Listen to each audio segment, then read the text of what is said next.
Hello, students. Welcome. And today's grammar class, what we are going to discuss is defining relative clauses.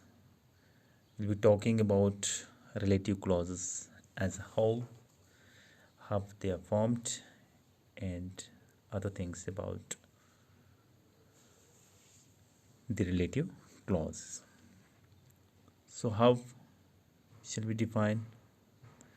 How shall we define relative clauses? As the name suggests, these clauses give essential information to define or identify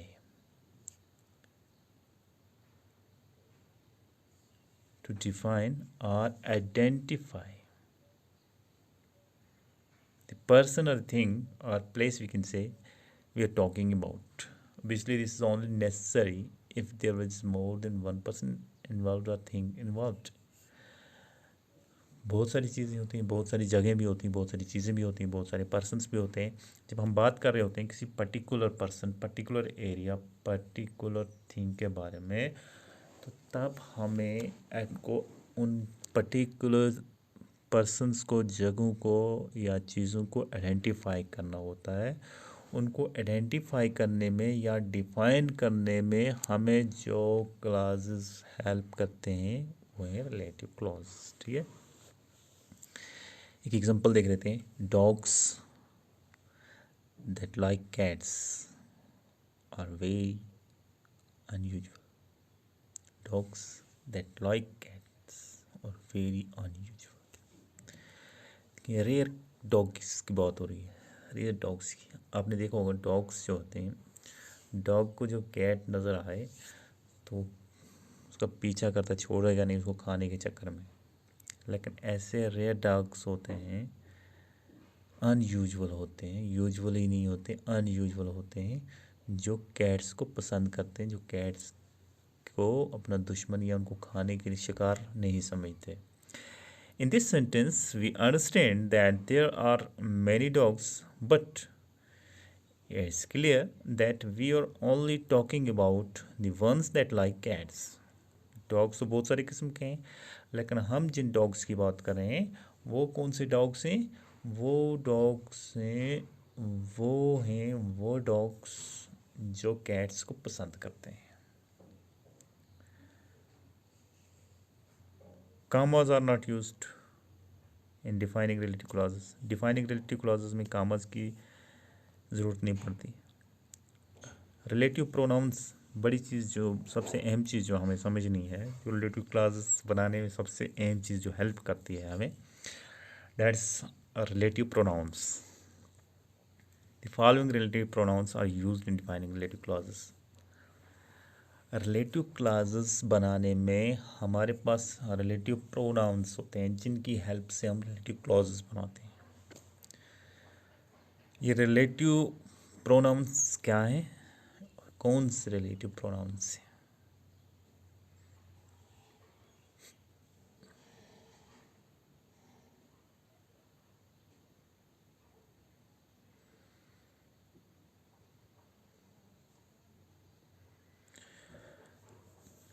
subject, object और पोजेसिव्स में है हमारे पास.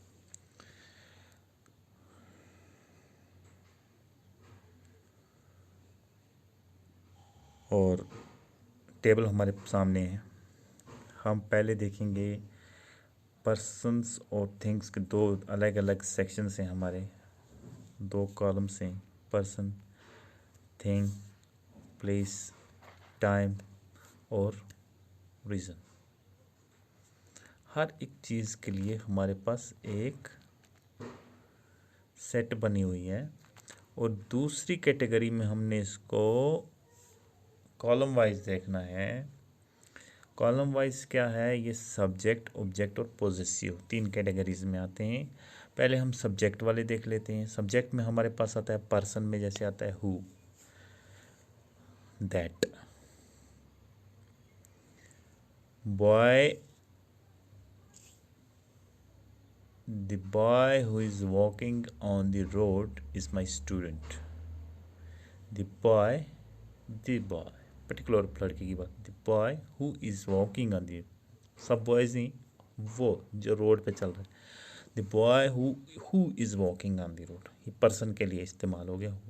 That भी हम ऐसे use कर सकते हैं, the person that is walking on the road, the person that I like most is my father, जिस इंसान को मैं सबसे ज़्यादा पसंद करता हूँ वो मेरे वालिद। थिंग्स के लिए हम विच और दैट का इस्तेमाल करते हैं, पर्सन के लिए हु और दैट का इस्तेमाल होता है, थिंग्स के लिए विच और दैट का इस्तेमाल होता है। यहाँ पे प्लेस की कैटेगरी हमारे पास नहीं आएगी, टाइम रीज़न भी इसमें नहीं आएगा। ऑब्जेक्ट में हम देखेंगे, सब्जेक्ट था, ऑब्जेक्ट की बात करेंगे। ऑब्जेक्ट में हमारे पास हु, होम, दैट ये पर्सन में आते हैं। Who, I like the person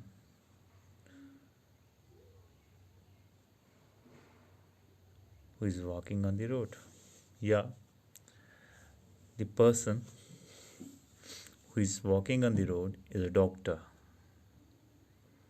आदमी जो रोड पे चल रहा है वो एक डॉक्टर है। होम, हु का मतलब हम इसको ट्रांसलेट करके देखें, जो, डैट के लिए भी हम वो यूज़ कर सकते हैं, जो। पहले ही मैंने ऊपर वाली कैटेगरी में दिखा दिया ये हु की एग्जांपल, यहाँ पे फिर देख लिया हमने। होम, जिसे,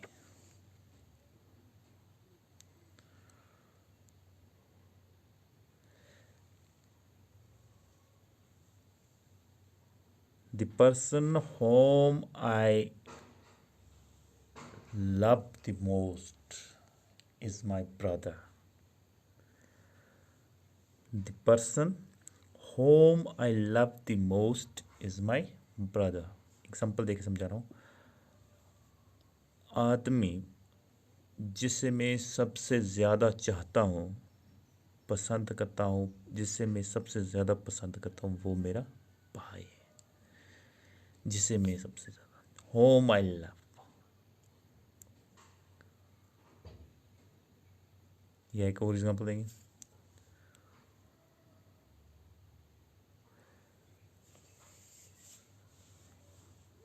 The boy whom I beat yesterday has not come to the school today.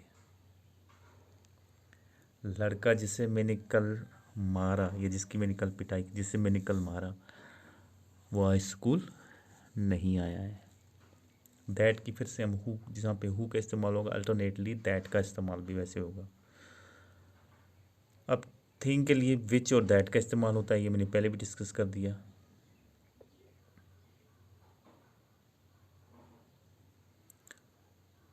This is the pen, think is my, this is the pen which I like, this is the pen which I like. ये है वो pen जो मुझे सबसे ज़्यादा पसंद है। या हम बच्चों की कापियाँ लेते हैं चेक करने के लिए। अब मुझे पता नहीं किस बच्चे की कौन सी कापी है, तो मैं किसी बच्चे को कहता हूँ, एक बच्चा आता है कि मेरी कापी वापस दीजिए, तो मैं उसे कहता हूँ which one is yours, which notebook is yours. ये तो बहुत सारी हैं, इनमें तुम्हारी कौन सी है, विच वन इज़ यूअर्स। ठीक है। दैट का इस्तेमाल भी हम इसी तरह से इस्तेमाल कर सकते हैं अल्टरनेटली, लेकिन ज़्यादा थिंग्स के लिए विच का इस्तेमाल होता है। प्लेस के लिए वेयर का इस्तेमाल होगा, कॉमन सेंस की बात है। प्लेस जगह की मामला,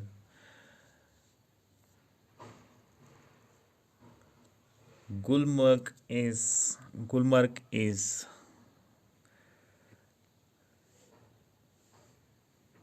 the destination where I have where I had been for a month. Where I had been for a month. Gulmarg वो जगह है जहाँ मैं 1 महीने रहा था।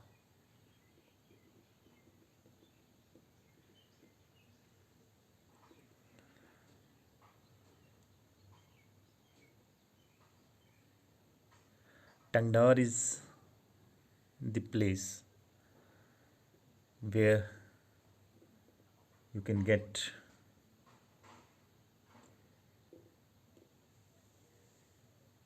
things of daily use.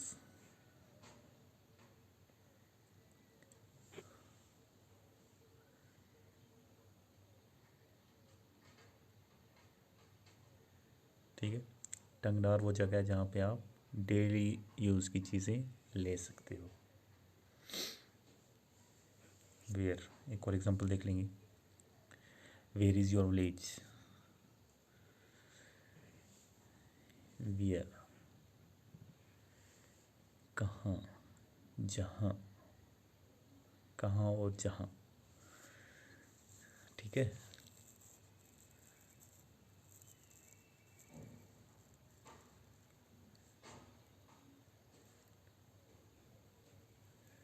you were not present in the class yesterday, where had you gone? You were not present in the class, मैं student से पूछ रहा हूँ, you were not present in the class, where had you gone, और where were you, तुम कहाँ थे, तुम कहाँ थे। मैं जगह पूछ रहा हूँ कहाँ पे थे। स्कूल में नहीं थे तो कहाँ थे, स्कूल भी एक जगह है। तुम स्कूल में कल नहीं थे, क्लास में कल नहीं थे, तो तुम कहाँ थे, जगह पूछ। स्टूडेंट जवाब देता है आई वॉज एट होम, सो उसका होम जो है भी एक जगह है। या वो कहता है I was in Bangus, I was in Bangus valley, I was in Bangus valley. Bangus जगह है, वेयर का इस्तेमाल होगा प्लेस के लिए, टाइम के लिए वेन का इस्तेमाल होगा। व्हेन डिड यू रीच, तुम कब पहुंचे, कब। व्हेन कब, व्हेन डिड यू रीच, तुम कब पहुंचे।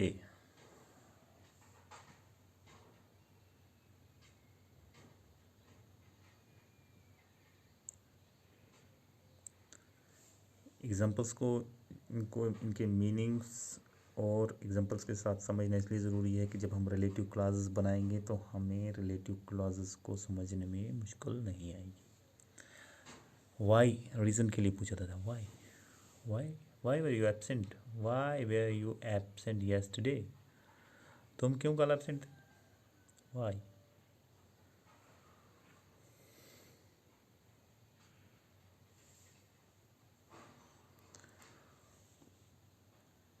I do not want to argue, I do not want to argue on this matter anymore, मैं इस मामले पे ज़्यादा बात नहीं करना चाहता। That's why I didn't attend the meeting, that's why I didn't attend the meeting, इसीलिए मैंने मीटिंग अटेंड नहीं की। अब हमारे पास थिंग और पर्सन में दो चीज़ें हैं, पोजेसिव, पोजेसिव प्रोनाउंस हैं। पोजेसिव प्रोनाउंस क्या हैं, ये मलकियत बताते हैं। सब्जेक्ट और ऑब्जेक्ट हमने देख लिए, ये हमारे पास सिर्फ पर्सन और थिंग के लिए आएंगे। एक है हुज और दूसरा भी हुज, थिंग के लिए भी और पर्सन के लिए भी, लेकिन हुज जो है ये ज़्यादातर पर्सन्स के लिए इस्तेमाल होता है। हुज बुक इज़ दिस, ये किसकी किताब है या जिसकी। The boy whose book is this is not present in the class today. The boy whose book is this, लड़का जिसकी ये किताब है आज क्लास में नहीं आया।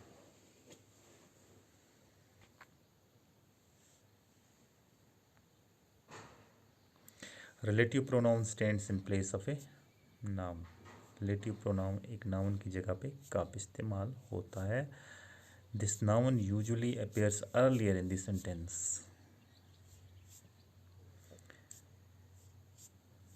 The woman, noun, object of the main clause.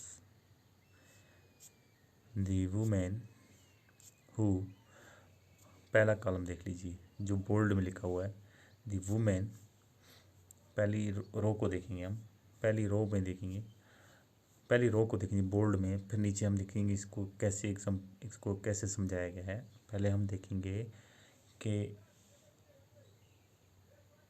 जो पहली रो है इस टेबल में, जो पहली रो है सेंटर में जो टेबल है, इसको हम पढ़ेंगे। ये ब्रेकअप करके दिया हुआ है, लेकिन हम ब्रेकअप में एज सेंटेंस पढ़ेंगे। द वुमेन हु, दैट रहने दीजिए, हु का इस्तेमाल अल्टरनेटली का, दैट भी लिख सकते हैं, हु भी लिख सकते हैं। The women who spoke at the meeting was very knowledgeable, was very knowledgeable। औरत जो मीटिंग में बोली, औरत कौन सी औरत, हर एक औरत नहीं, वो औरत जो मीटिंग में बोली वो बहुत नॉलेजेबल लगती है, वो बहुत नॉलेजेबल है, वो बहुत इल्म रखने वाली है, इल्म रखती है। ठीक है। नाउन पहले हम देख लेंगे। वुमेन, वुमेन, दी वुमेन, किसी पर्टिकुलर वुमेन की बात हो रही है जिसने मीटिंग में बात की, वो नॉलेजेबल है। अब हमारे पास दी वुमेन जो है ये क्या है, नाउन है, subject, subject of the main clause. ये subject of the main clause और नाउन है, वुमेन कॉमन सेंस की बात है, नाउन है। और जब हम इसकी जगह जब हम इसको क्लॉज को, सेंटेंस को बनाने के लिए क्लॉज के लिए रिलेटिव प्रोनाउन का इस्तेमाल करते हैं। रिलेटिव प्रोनाउन जो हम यूज़ करते हैं वो हम इसके लिए हु का इस्तेमाल करते हैं, दैट का भी, जैसे भी पढ़ सकते हैं। Women that spoke at the meeting was very knowledgeable. औरत जिसने मीटिंग में बात की या मीटिंग में बोली वो बहुत इल्म वाली थी, वो बहुत इल्म वाली थी, नॉलेज वाली थी। अब इसमें वुमेन जो है नाउन है और हमारे पास हु और दैट का जो इस्तेमाल हुआ, this is relative pronoun referring to the women, subject, subject of spoke, women subject, noun subject, noun है, subject of the main clause. और हु और दैट का जब हम इस्तेमाल करेंगे तो ये हमें रेफ़र करके बताता है कि कौन सी औरत, वो औरत, कौन सी औरत, वो औरत जिसने बोला, हु स्पोक और दैट स्पोक, जिसने बोला मीटिंग में किसी पर्टिकुलर वुमेन को। जब ये हु और दैट ने हमें इस नाउन को उस चीज़ के साथ जो उसने काम, उसका जो काम है, जो पर्टिकुलरिटी है, जो पर्टिकुलर काम है, उसके साथ जोड़ा, तो ये प्रोनाउन ने जिस रिलेटिव प्रोनाउन ने हमें जोड़ा वो है हु और दैट। और यहाँ पे स्पोक एट द मीटिंग जो है verb plus rest of the relative clause. यहाँ पे वर्ब है, स्पीक की सेकंड फॉर्म है स्पोक,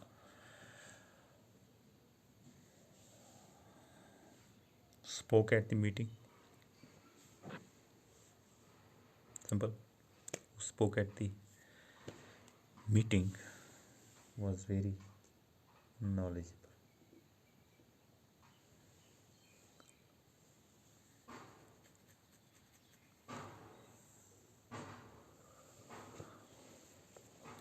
वर्ब है, स्पीक की सेकंड फॉर्म है स्पोक, वर्ब है और प्लस इसके साथ एट द मीटिंग जो है ये रिलेटिव क्लॉज है, rest of the relative clause है, बाकी रिलेटिव क्लॉज जो बचता है।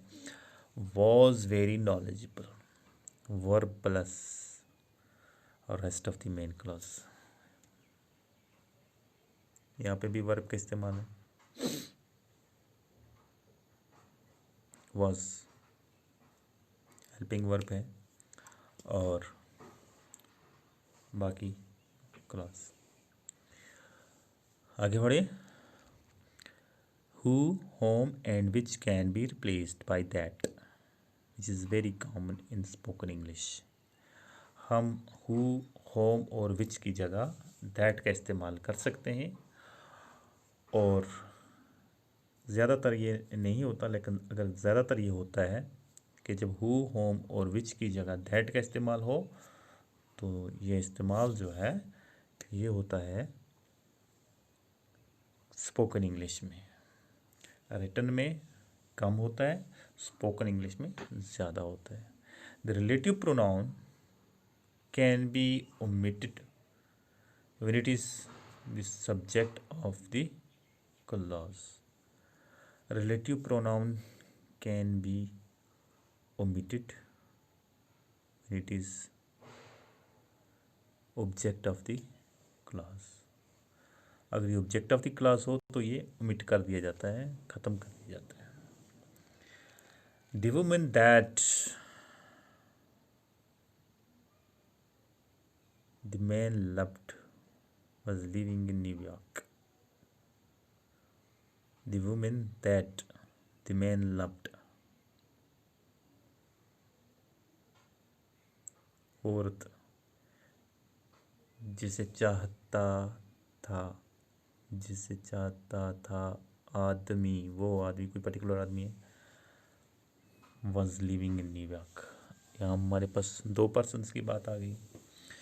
पहला जो है noun, subject of the main clause, noun, और यहाँ पे subject of the main clause जैसे पहले एग्जांपल में देखा। दैट हमारे पास रिलेटिव प्रोनाउन है referring to the women, object of loved, वो ये ऑब्जेक्ट है, ये वो वुमेन है जो ऑब्जेक्ट है लव्ड की, जिससे प्यार किया जा रहा है, लव्ड। दैट हमें रेफर कर रहा है, रिलेटिव प्रोनाउन है वो रिलेटिव प्रोनाउन। हु की जगह इस्तेमाल भी होगा, हम दैट की जगह हु भी इस्तेमाल हो सकता है। यहाँ पे समझने की बात है। The main loved, verb plus rest of the relative clause, verb plus rest of the relative. Verb क्या है यहाँ पे? Loved.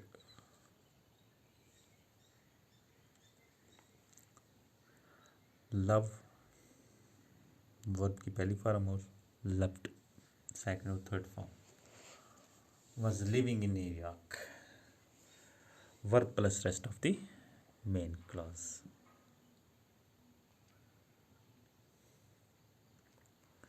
You can usually decide whether a relative pronoun is an object between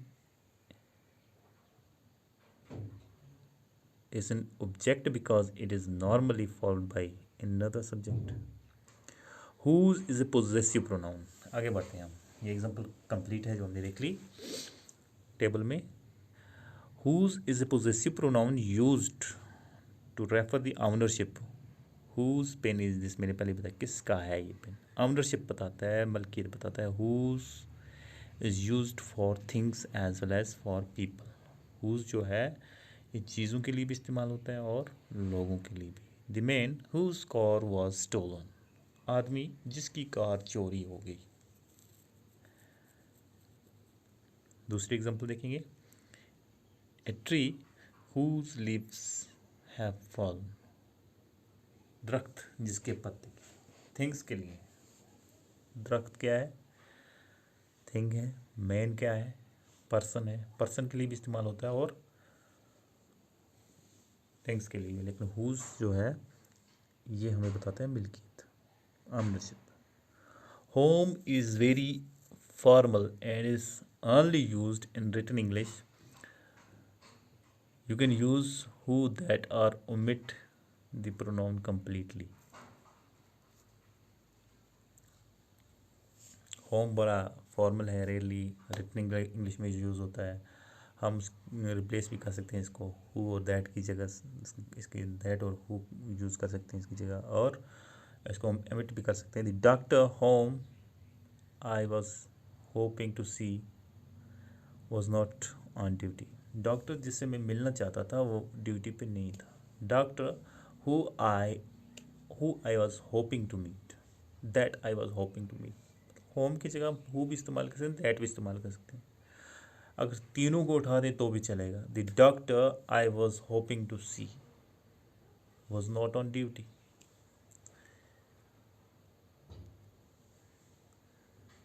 that normally follows words like something, anything, everything, nothing, all, and superlatives. I'm thinking about the person that I saw yesterday. मैं उस person के बारे में सोच रहा हूँ जिसे मैं कल मिला था. This is the style that I want to use. when who is the object, home with the preposition can be used instead of, but formal and rather old fashioned and modern speech we use who or we leave out the pronoun. You are referring to a person who no longer works here. तुम उस आदमी की बात करें जो आज यहाँ पे काम नहीं कर रहा है. आगे बढ़ते हैं हम. वेयर का इस्तेमाल कहाँ पे होता है? Relative verb, adverb. Relative adverb, where relative adverb है, refers to the places and locations. जगहों के बारे में हमें बताता है. कॉमन सेंस मैंने एग्जांपल दी है शुरू में ही. Where is the station please. Station कहाँ पे है बता सकते हो. That's where I spent my childhood. That's where. अपने गाँव को आप दिखाओगे. That's where. मैचिया, टंगडार, जाडा, कंडी, जहाँ के आप रहने वाले हैं. विलेज का नाम बताएंगे. That's where. करना, my locality. Where I spent my childhood. जहाँ पे मैंने अपना बचपन गुजारा. There is something that you should no.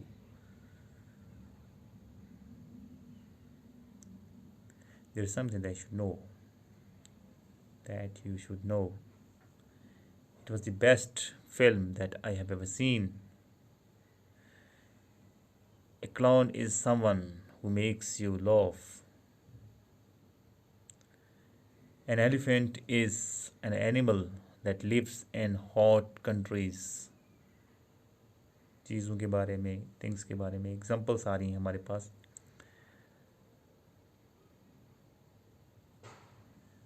The plums that were in the fridge were delicious. I have eaten them. Where are the plums that I put in the fridge?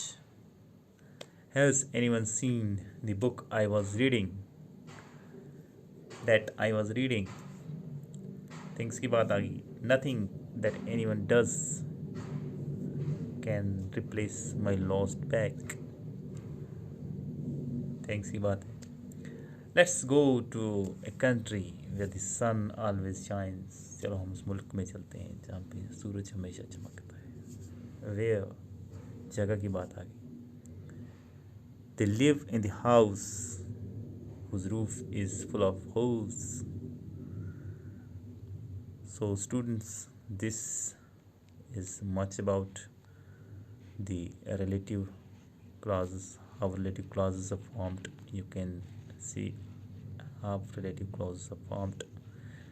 ये examples हैं relative clauses की कैसे बनते हैं जो मैंने अभी पढ़ के सुनाया आप लोगों को. ठीक है. प्रोनाउंस हमने डिस्कस किए अच्छे से. Relative pronouns. अब वो रिलेटिव प्रोनाउंस कैसे जोड़ के रिलेटिव क्लॉजेस बनाते हैं. जो बोर्ड में आप लोगों को दिखता है रिलेटिव क्लॉज है. ठीक है. दैट यू शुड नो है ना पहले सेंटेंस में. दैट यू शुड नो ये रिलेटिव क्लॉज है. That I have seen relative clause है. Who makes you laugh relative clause. जो भी बोल्ड में मोटा करके लिखा हुआ है ब्लैक में ये रिलेटिव क्लॉज. ठीक है. So this much is enough for the about the relative clauses. Have a nice day.